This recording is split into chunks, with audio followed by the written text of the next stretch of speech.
अस्सलाम वालेकुम। अब्रिश नाम रखना कैसा और इसका मतलब क्या होता है, चलते हैं तफसील की जानिब। फारसी ज़बान में अब्रिश दो रंगों वाले घोड़े को कहा जाता है, जबकि अब्रिश उर्दू में बारिश का मुबालगा हो सकता है। अगर बारिश से अब्रिश बने तो इसका मानी होगा तेज़ तेज़ बहना।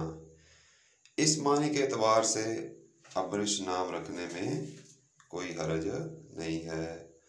अब्रिश नाम की मज़ीद जो तफसीलात हैं वो ये हैं कि ये नाम ABRISS से बनता है और इसके मानी हैं पानी की तरह तेज़ तेज़ बहना। लड़कियों के लिए ये बहुत मरूफ और मकबूल नाम है। ये नाम अरबी ज़बान का भी लफ्ज़ है और फ़ारसी में भी मकबूल है। मुसलमान घरानों में ये नाम अमूमन चुना और रखा जाता है।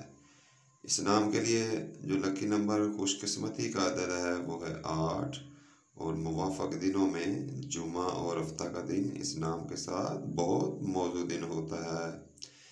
नीला, बनफशी और काला इसके लिए मुवाफ़क़ रंग हैं और नीलम पत्थर इस नाम के लिए बहुत मौजू और मुनासिब पत्थर है। मुवाफ़क़ दागों में लोहा शामिल है।